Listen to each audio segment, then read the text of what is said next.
maybe around 2:30, 3 a.m., found me in the street and were just curious as to what the hell, who is this woman and why is she why is she lying here? Julia, Kwamya, and I have known each other for over a decade. We met when I was in grad school in New York, and Julia was working at a bar nearby. She was, and is, an actor and musician. And in 2011, when we met, she was working in the service industry to make ends meet. We lost touch, but followed each other on Instagram, so I knew she was getting traction in her music career.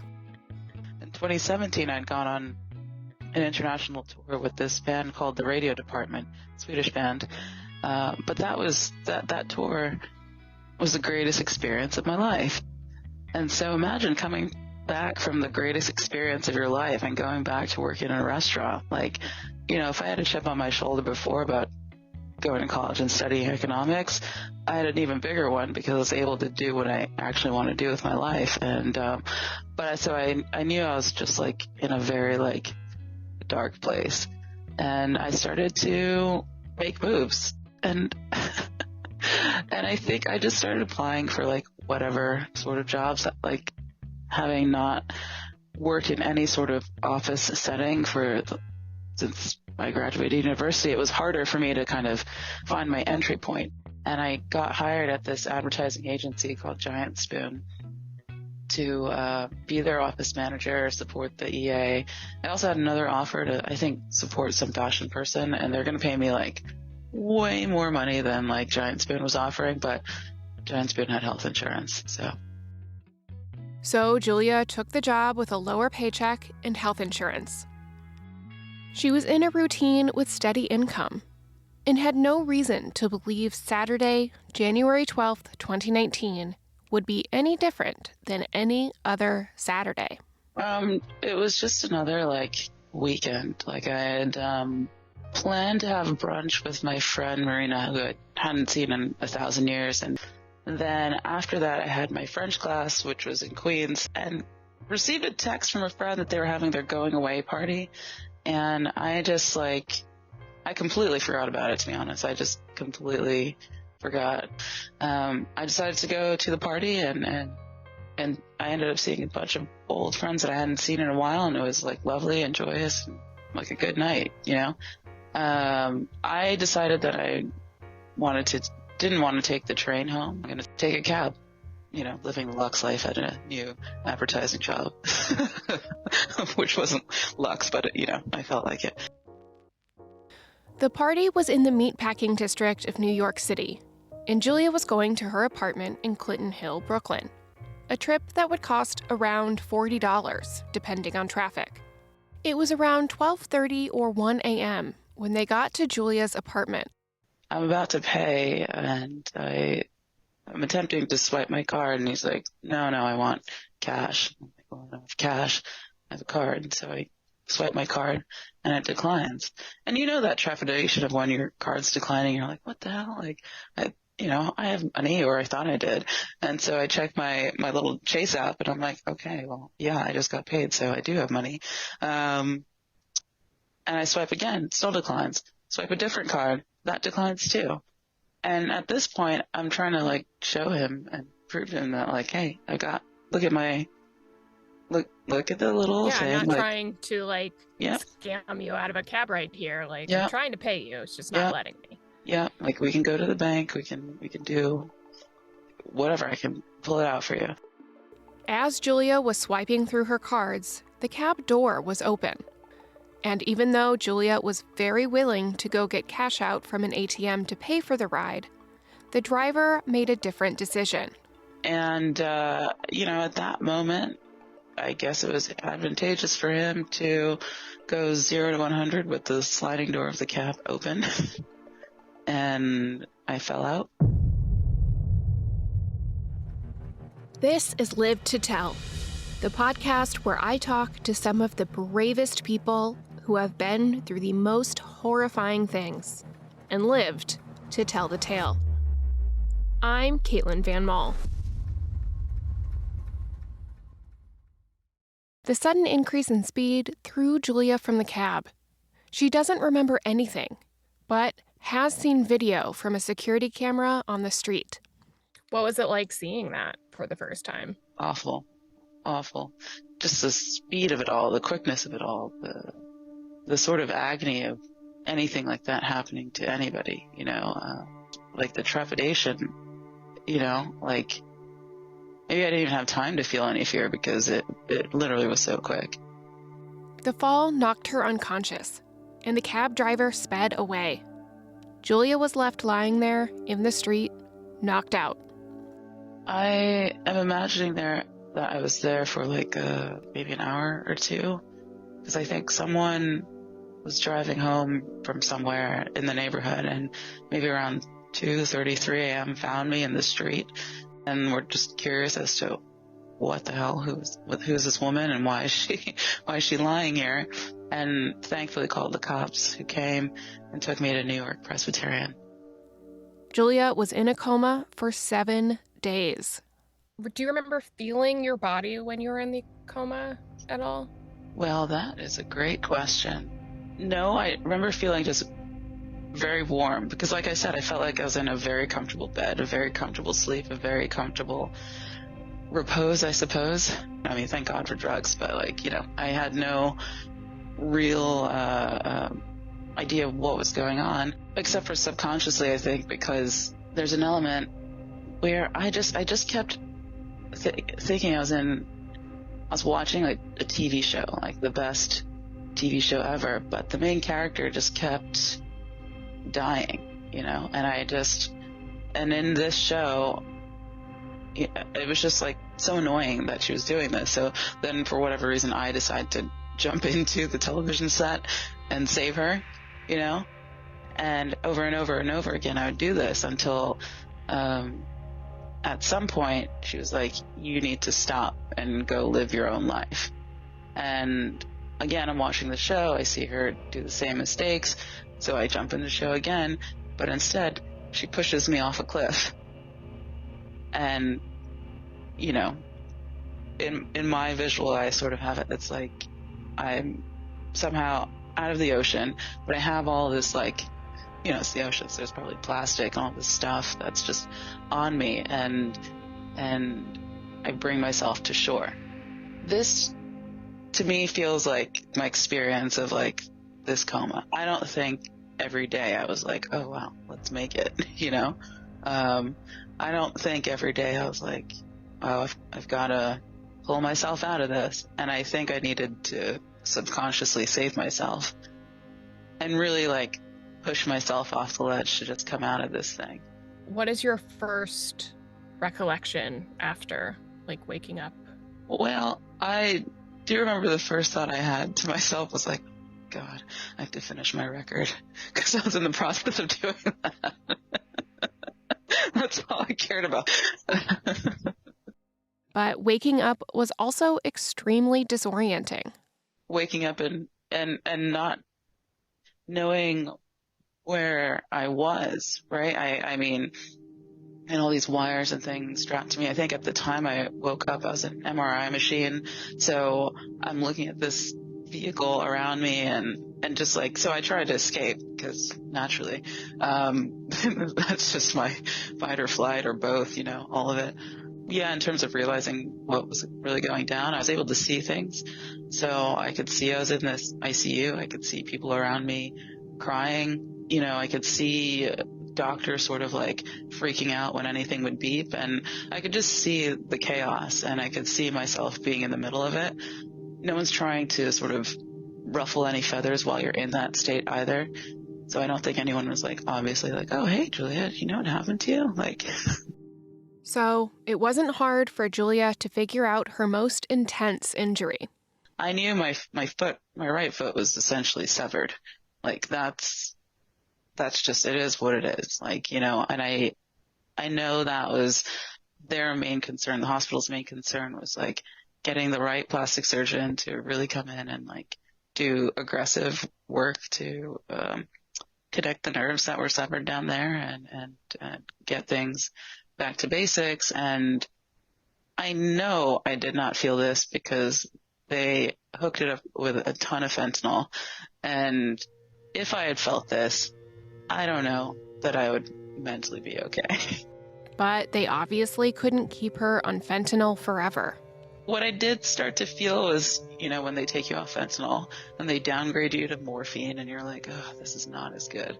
And then they do an even worse thing and they downgrade you from morphine to Tylenol, thinking that's going to do anything. You're like, oh my God.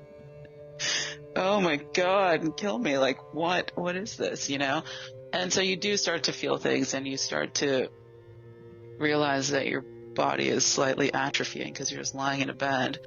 As Julia could feel more and more of her body, she became aware of an injury the doctors had missed. But I think very soon on, when everyone was sort of calming down about my foot, I started to realize that I could not feel my arm. And it wasn't because of drugs. It wasn't because of any of that stuff. It was just like, could not feel it. It was not moving. I, of course, wasn't conscious that it wasn't moving because I'm just lying in a bed, so everything sort of was the same.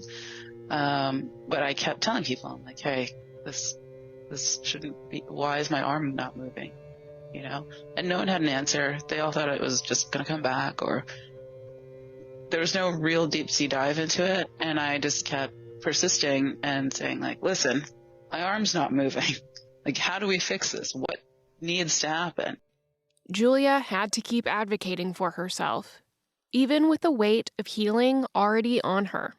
Yeah, it sucks, but at the same time, no one else is going to do it for you because you're the only one that's lying there that can tell what's happening to you internally, or at least I know I'm in tuned enough to know that something's off. And it's the situation you're in is already stressful. Waking up at 5 for some shot or for someone to draw blood from your arm and, never really sleeping, but and constantly wondering when you're going to get out of the bed and wondering if your neighbor next door is going to stop crying. And if you're in as much pain as they are, like you just start playing all these like mind games with yourself. Julia struggled with feeling like this terrible thing that happened to her should be what everyone in her life was focusing on. Of course, this thing happens to me, right? So I'm like, wow, my life is awful. This is the worst thing that's ever happened. Everyone should feel bad for me because I can't believe I'm in this situation. Why? Why me? What did I do? What do the gods have against me? So everything becomes about you. And I'm already an actor, so like, so it's like everything just becomes about you. But then I also realized that I was like, okay, fine. Other people have lives, I guess.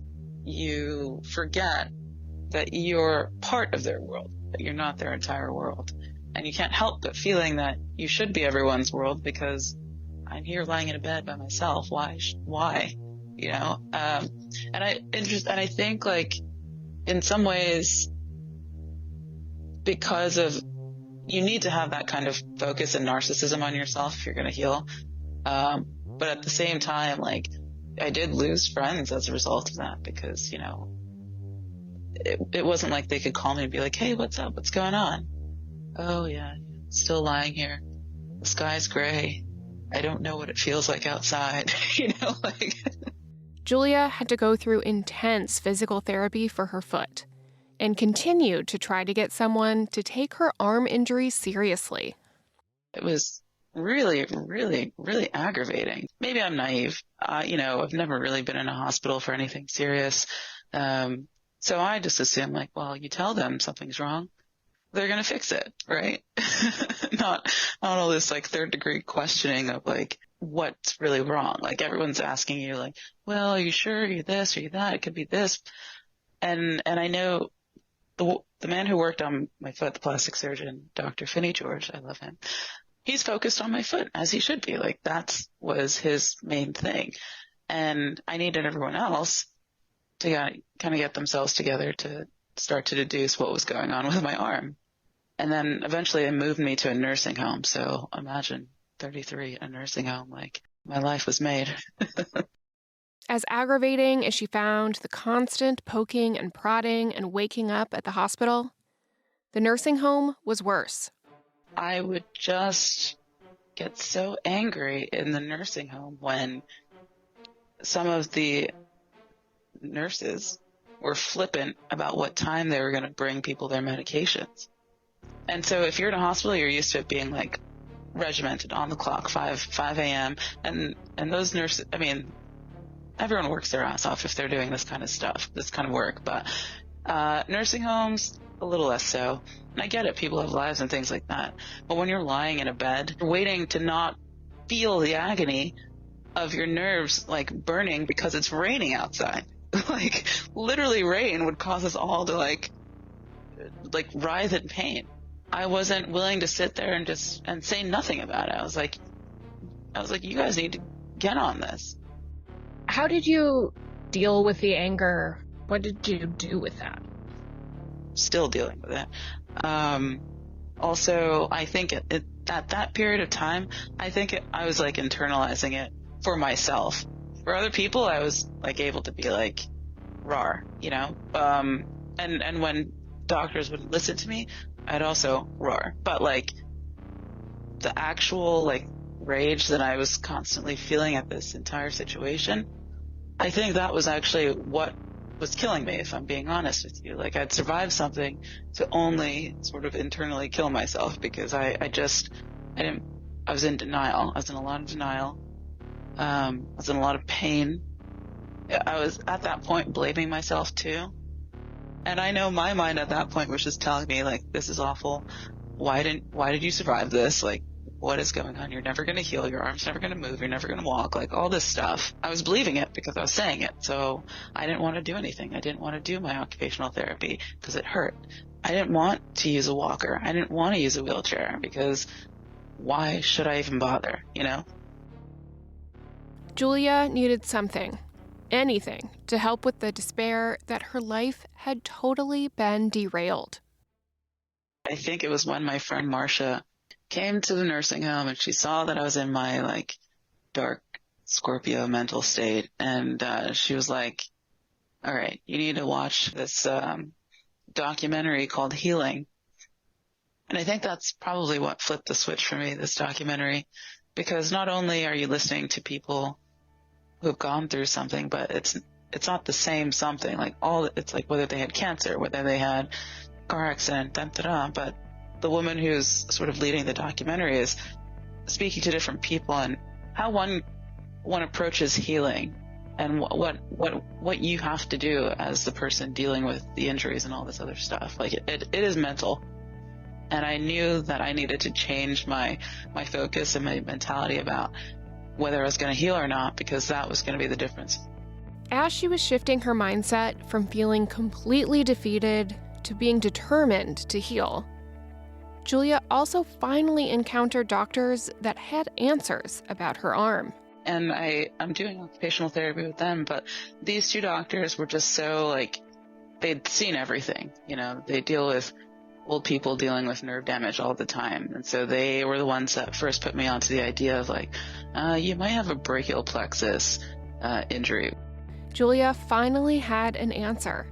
According to Johns Hopkins, the brachial plexus is a network of nerves in the shoulder. It carries movement and sensory signals from the spinal cord out to the arms and hands.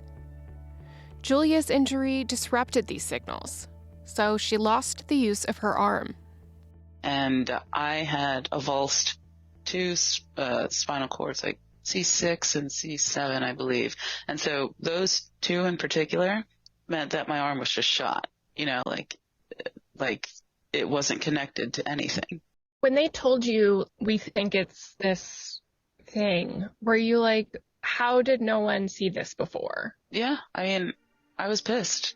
And the thing that really made me so angry is that at the nursing home, they told me, you have a window of time to get surgery to get this thing healed. But you can't do the surgery before a 3-month window, and you can't do it after a 6-month window. And I was right there between 3 and 4-ish before anyone really illuminated me to anything. And I think when I was just realizing that like being in a nursing home wasn't going to help me get any better, and I checked myself out. Leaving the nursing home meant she could track down the care she needed for her brachial plexus injury. But it also meant she had to go back home without any nurses or attendants to help her with her daily needs. I needed to do that so I could get myself together and get what I needed to get to fix the problems that I was having. And so I found another occupational therapist at Hand Therapy, and thank God for her, because she was like, you can't sit around and wait with this. And this is like my second week of seeing her, and she's like, yeah, you need to get this surgery. So she made a call to her friends at HSS. That's the Hospital for Special Surgeries in New York. The best in sort of hand, nerve, whatever, surgeries is Dr. Stephen Lee at HSS, and he's the one that literally saw me. He was like, all right, let's do this ASAP. We got it done in June, and thank God, because if it weren't for that surgery, if it weren't for all these people that were, having any sort of vision, forethought, momentum, action, I would have basically an incapable arm. The police had started investigating what happened to Julia immediately after she was found, and they found the cab driver within days.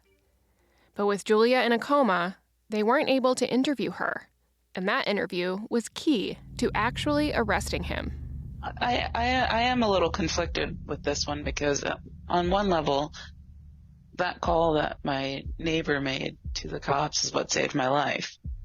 But it was like everything after the fact that just seems a bit stupid. It's like, you're in this coma or whatever, and so they catch the guy, right? But they let him go because they can't get a word from me about what happened, because guess what? I'm not conscious. And then even after that, it's like, it's not the kind of case that anyone really wanted to deal with. So I feel like I just kept getting just shuffled around in the mix. I get it. There are perhaps worse criminals. And it's hard when you're the only one that's kind of like, hey, let's do something. And everyone's like, oh, okay, well, I got to finish this paperwork and this, that, and the other thing. And are you sure you sent that? Or while you're also dealing with all of your injuries, money, people, like losing friends, just everything all at once. So I think I actually just sort of kept my distance from the cops because they were kind of useless to me in a certain way. And what I needed to do was get a really good lawyer, which thank God I went to Pepperdine and have some friends who knew some people. But like without that lawyer, I wouldn't feel any sort of justice whatsoever for the situation. What happened to the guy, the driver? I literally don't know. He never showed up for the deposition, so I literally do not know. With no resolution in criminal court, Julia sued the cab company and the driver. That was like another agony of like 2 years preparing the pandemic, so courts were shut down. We're like doing this thing on Zoom. The driver was supposed to be deposed, but he didn't show up. And I think one thing I'd been doing, you asked how I deal with my anger. I know immediately after I just started writing scripts about just contemplating. I was like, well, what happened in his day that led up to this incident? What happened after the fact? What did he do when he went home? Like all these questions of like who, what, when, where, why, and why is the biggest one. I'm like, why? If he presented himself, would you still want to like hear what he had to say? I think I would, because I'd be morbidly curious. just for the sake. I think I would. Although another script idea that I had was about, you go through this thing, you're sitting at a bar, you connect with somebody, and somebody that you're sitting next to connecting with is the person that actually hit you with the car. But neither of you know the other person. All these feelings of unfairness and injustice and exhaustion had to be dealt with. The documentary Healing had gotten her through a moment, but she needed something more intense and personalized to help her sort through her feelings. I have an EMDR therapist who is amazing, and it's like eye rapid movement desensitization. Eye movement desensitization and reprocessing. EMDR, right? Yeah, EMDR. That's what it is. And I think the thought behind that is that you do these exercises where your therapist can start to sense what's difficult for you based on how quickly or slowly your eyes are moving or when pupils dilate and things like that. And I had started it before the accident, and most definitely continued afterwards because I was just a ball of fire all the time, And so really working with my therapist helped me unravel so many things, even things from before the car thing. And I don't know if it weren't for her, I don't know if I'd be as sort of like stable in a certain way, because if you're just living with that anger, guilt, blame, all that stuff by yourself, you're just not going to treat yourself very well. Julia eventually won the lawsuit against the cab company and was awarded a settlement. But she had mixed feelings about it. There was an element of winning that I was like really happy with. I was like, great, good. But I did have this strange sensation that when I got the cash, I hated it. So I almost did everything I could to spend it as quickly as possible. But like getting money in that way was just so disgusting to me. And I'm glad it wasn't more than it was, because if anything, I'm going to create my wealth how I do, not because I was a victim in someone's stupidity. She used the money to get settled into a new apartment, pay for her living expenses while she was unable to work, a trip to Paris, and some medical bills. But healing is an expensive undertaking. It's not exactly the best thing to happen to one's finances. Like, I've had 5 different surgeries outside of student loans. There's that hanging over my head in a certain way. There's also, like, financially, you sort of think about, hospital bill. When I was out of the hospital, like, I needed to get to my appointments and by myself. Like, my dad couldn't drive me everywhere anymore, So I'm taking Ubers everywhere. So it's like occupational therapy, physical therapy. If I go to my bodyworks lady who's going to help me like sort myself out. If I do Pilates so I can learn to stand straight again. If I'm doing anything I need to do to reconstruct my soul is a cost. And, I've always said it, but I'm expensive, and even more so now. It's and the thing is, like, the reason I have healed so much is that I've spared no cost. I've just said, all right, fine. If this is going to help me walk better, stand better, move my arm, build the muscles, whatever I need to do, I'm going to do it. And even with all those costs, her first thought when she woke up from the coma, that she needed to finish her album, was still there. And she had a responsibility to finish it, not only to herself, but to the backers of a Kickstarter campaign she did before her accident. I just got really focused, and I knew I needed money to really fulfill the products. Like I said, I was going to make a vinyl and do all that, but I hadn't been able to fulfill it because I'd spent the better part of 2 years just trying to get my arm to move again. So I ended up, getting a bunch of grants from different sources, so like Music Cares, New York Foundation of the Arts. But that was how I was able to sustain myself. And because when you apply for a grant, they make you come up with some sort of outline for a business plan, whether you have it or not.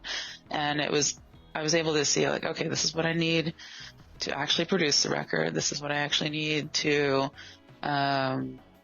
shipping, equipment, like mastering, all the kind of pieces that I needed to budget. I was able to do that because they give you some sort of guidance in that way. Julia released her album, Feel Good About Feeling Bad, in 2021. You're listening to Wonder How off that album, and the rest is available on Spotify and Bandcamp if you want to give it a listen.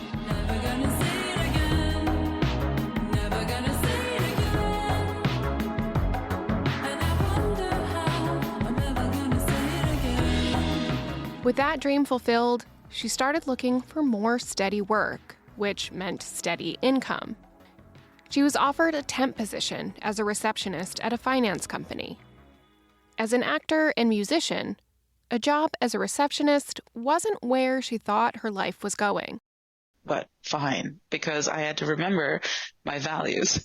Why was I taking this job? What did I need to get done? What do I need to do? How many doctor's appointments do I have? Who do I need to see, right? And all this stuff. So I just said, all right, fine, I'll do it. That pivoted into a role as the executive assistant for the CEO, which was cool. Like, he's a great guy, and ultimately ended up putting in my head that maybe I should work with their business development team.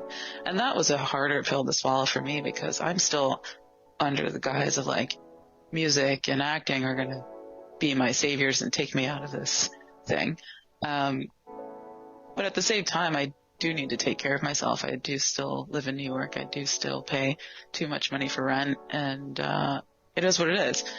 And what an interesting journey that I did not even see happening, going from like all the things I've been doing to like working in finance now. Julia is thriving in this new career and feels supported in her growth there. And she's still working on regaining all the physicality she had before the accident. And then some. Well, these days I can proudly say that I can lift my arms in the air.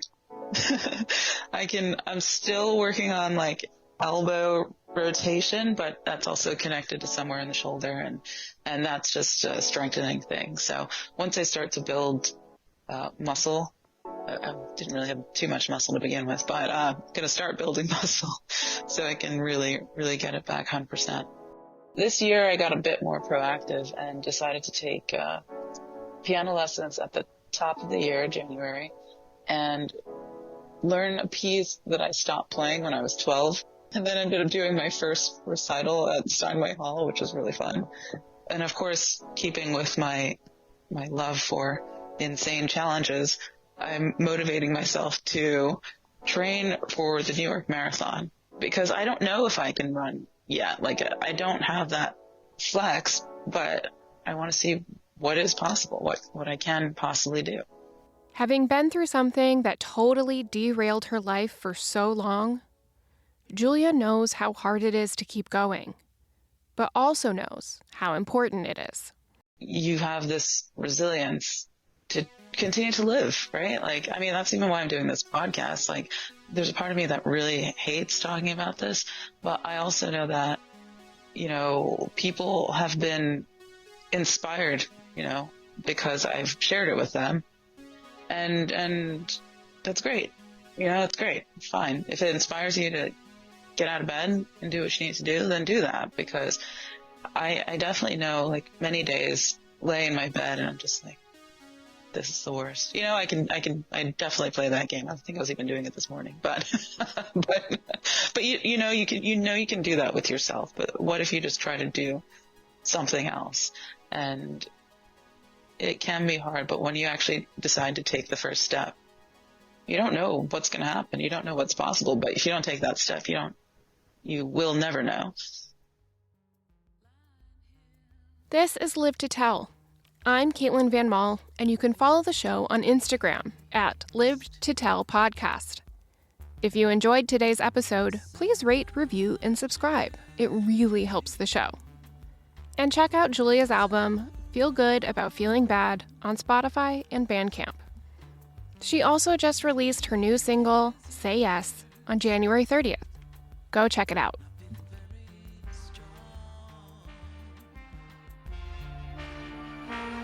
Say yes, you don't mean it. Say yes, you don't mean it now. Say yes, you don't mean it. Say yes, you don't mean it now. Say yes, you don't mean it. Say yes, you don't mean it now. Say yes, you don't mean it. Say yes, you don't mean it.